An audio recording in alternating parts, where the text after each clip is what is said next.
I'm here to tell you a story about God and paintball.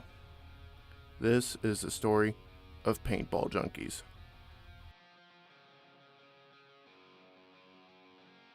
Paintball Junkeez was founded in 2001 by Tim Newman as a ministry of the First Baptist Church of Mount Healthy.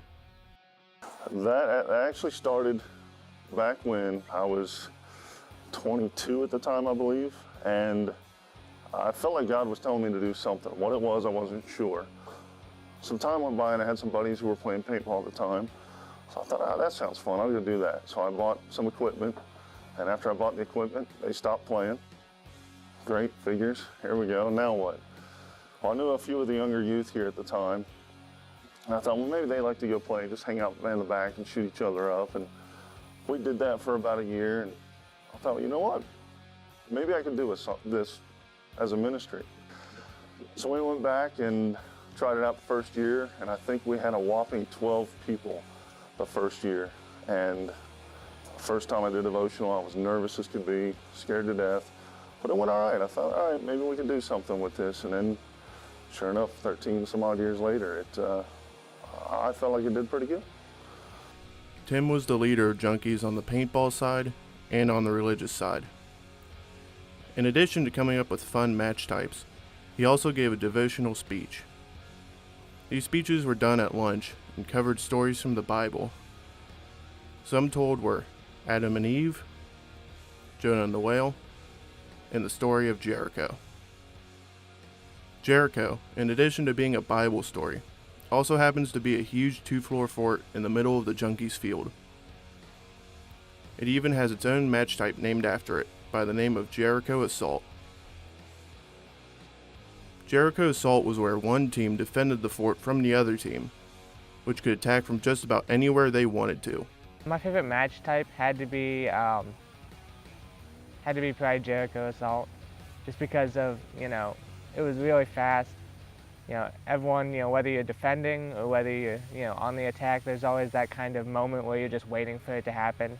The game started, you're waiting for the other team to get there, and it's just kind of a clash of everyone together, and that's what made it really fun. There were people who played these matches though, and if one thing could be said about the Junkeez community, it's that they were truly one of a kind. I feel like everybody cared for each other, we all cared about each other's problems, if you were having a bad day, I'm pretty sure everybody could probably tell it, I don't know, everybody would try to make it better, We took care of each other, we watched out for each other, it was like we were all brothers and sisters. Most special part is the people, like you can't get better than that. A lot of them became brothers to me, a lot of them became even sisters to me, with all the girls we played to. Possibly the most one-of-a-kind thing about Junkeez hasn't even been mentioned yet. At the end of each season, Junkeez would hold their 24-hour scenario, where for an entire 24 hours, people could play paintball, hang out, and participate in the non-paintball night games. Every Saturday you'd come out here and you play all morning, and then you go home, but the scenario was two days of just fun paintball action. Everybody camp out here and you'd have a good time. It was fun.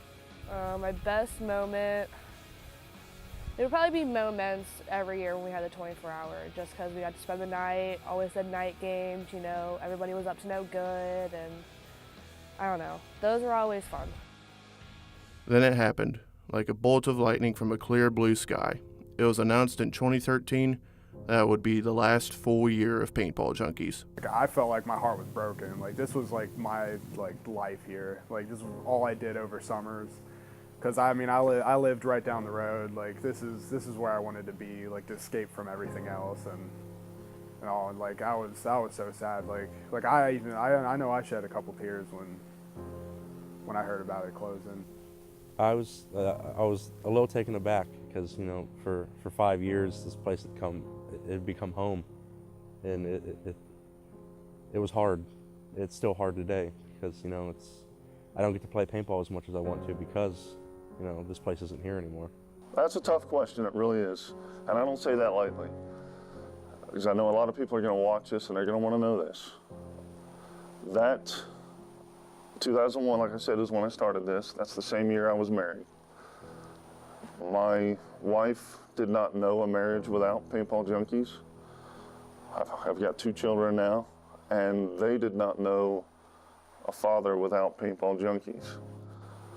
And they started to get to the age where they were getting involved in sports and doing side projects, and I was missing out on a lot of what my children were doing. Basketball, my daughter's ballet and dance, and I felt like I wasn't there for my children as much as I needed to be. I had to step back and say, okay, maybe it's time I need to redirect my energy toward my family, and maybe there's something else God has for me. It became a really big process to run paintball, and it was wearing us out, to be honest, and we really didn't have as much help as we hoped we would. So we thought, well, maybe it's time. I wouldn't say I regret it, stopping it, but I definitely miss it. I miss the guys. It was special. It was something special I thought we had. June 28, 2014 was the final day of Paintball Junkeez, the end of our story. While there isn't any paintball going on at the church on Saturdays, the memory of it will live on through all who played there.